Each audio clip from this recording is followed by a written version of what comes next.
else use PowerPoint? Yeah. It's a fabulous tool. And like all tools, it's very easy to use badly.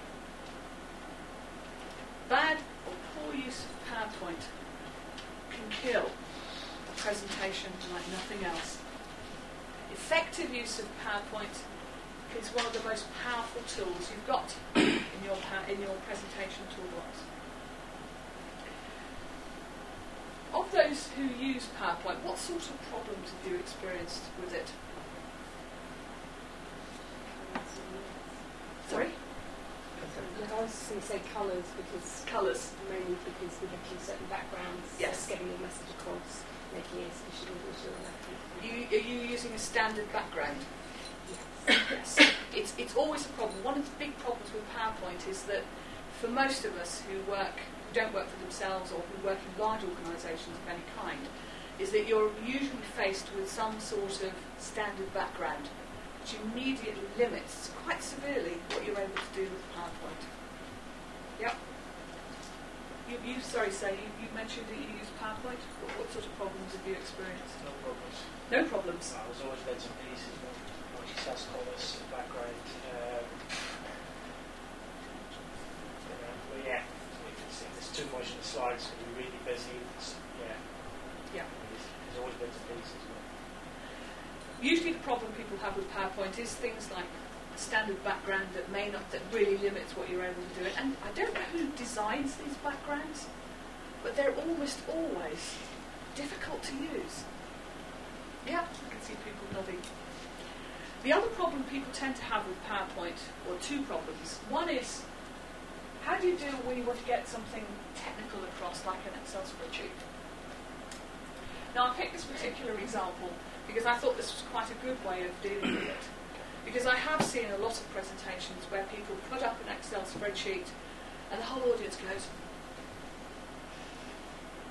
and they've just switched off from the speaker. If you're going to do it, just put up something that's representative so that people recognise it as an Excel spreadsheet, and then have perhaps some points down the side that help to emphasise the points that you're trying to make. Nobody, and I guarantee this, with one or two exceptions of perhaps accountants or really technical IT people, will actually sit and try and read the Excel spreadsheet. Most people will read the heading, a couple of the items, and then get confused because they can't actually see it clearly on the slide. So this is quite an effective way of doing it. Give them a handout so that they can see, oh yes, that looks the same as what I saw on the slide, I'll read it afterwards. Don't give them, by the way, don't give handouts before you do a PowerPoint presentation if you can possibly avoid it, because you'll get sections of the audience who will either say, I don't need to watch this presentation because I've got notes, or they'll say, I don't need to be at the presentation and I'll read it afterwards.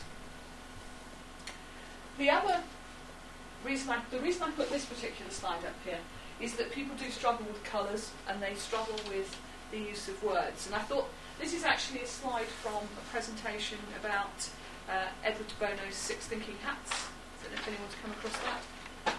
And I thought this was quite a clever way. By doing words in different colours, it actually served to emphasise the importance of the colour to the point that was being made. But it also shows you that if you're going to put words on your slide, don't put too many and add some colour, because it actually makes it that bit more interesting. If you've got a difficult background, one technique I use is to put a white square behind what I'm actually putting on the slide, which gets away from having to use the standard corporate backgrounds. Just a tip. The other thing I wanted to say here is PowerPoint is not your only prop. I use a variety of props. I like my lollipops are quite well known for the talks I do. Don't shy away from using other things in your presentation. I mentioned earlier about putting the computer on the desk. If you're selling something in particular, don't rely on your PowerPoint slides. Bring it with you to show people. Let people touch it. Let people feel it. Because it adds extra dimension and texture to your talk or your presentation. there are other things that you can use. If you're doing a long presentation, it often helps to break it up by having a little section where you use the flip chart. One of the problems with doing PowerPoint over a long period of time is that people start to glaze, especially if your slides have just got lots of words on. People are saying, There's something to kind of break it up a bit. Add a picture.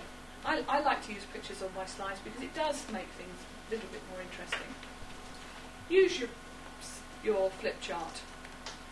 Hold objects up. Or just turn the slide projector off for 10 minutes so that people have got an opportunity to catch up and, if necessary, wake up. If you've been talking for a long time, sometimes that's necessary.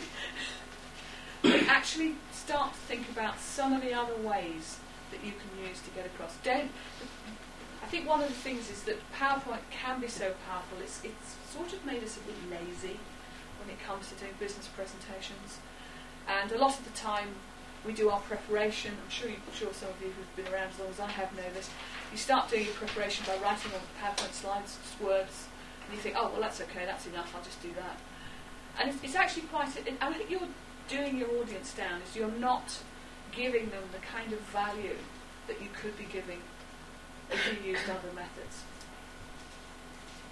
The other thing too is, those of us who've done a lot of PowerPoint presentations will know that the technology doesn't always work.